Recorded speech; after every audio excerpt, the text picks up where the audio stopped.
আজকের সকালটা শুরু হয় এক প্রতীকী মুহূর্ত দিয়ে। ভারপ্রাপ্ত রাষ্ট্রপতি হাফিজ উদ্দিন বীর বিক্রম দায়িত্ব পালন শেষে বঙ্গভবন থেকে বিদায় নেন। আর ঠিক তখনই দেশ জুড়ে সবার নজর গিয়ে পড়ে জাতীয় সংসদ ভবনের দিকে। সেখানে ঘটতে চলেছে ইতিহাসের এক বিরল অধ্যায়। দীর্ঘ ৩৫ বছর পর সংসদ সদস্যদের ব্যালটের মাধ্যমে নির্বাচিত হতে যাচ্ছেন দেশের রাষ্ট্রপতি। এর আগে সর্বশেষ এমন ভোটাভুটি হয়েছিল ১৯৯১ সালের ৮ই অক্টোবর। এবারের নির্বাচনে মুখোমুখি ছিলেন দুই প্রার্থী।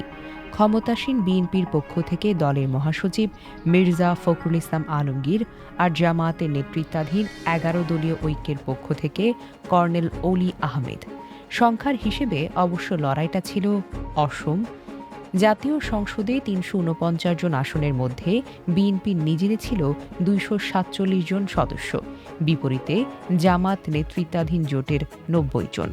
সংবিধানের ৭০ অনুচ্ছেদ অনুযায়ী দলীয় সিদ্ধান্তের বাহিরে ভোট দেওয়ার সুযোগ না থাকায় ফখরুলের জয় ছিল কার্যত নিশ্চিত।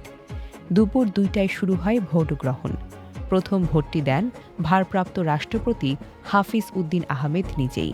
এরপর একে একে ভোট দেন ভারপ্রাপ্ত স্পিকার ব্যারিস্টার কায়সার কামাল, প্রধানমন্ত্রী তারেক রহমান এবং স্বয়ং প্রার্থী মির্জা ফখরুল ইসলাম আলমগীর। তবে আরেক প্রার্থী কর্নেল অলি আহমেদের জন্য বিষয়টা ছিল কিছুটা ব্যতিক্রম। সংসদ সদস্য না হওয়ায় নিজে ভোট দেওয়ার সুযোগই ছিল না তার। এদিকে অসুস্থতার কারণে ভোট দিতে পারেননি বিএনপির সংসদ সদস্য মির্জা আব্বাসও। বিকেল ৫টায় ভোট গ্রহণ শেষ হওয়ার পরপর শুরু হয় গণনা।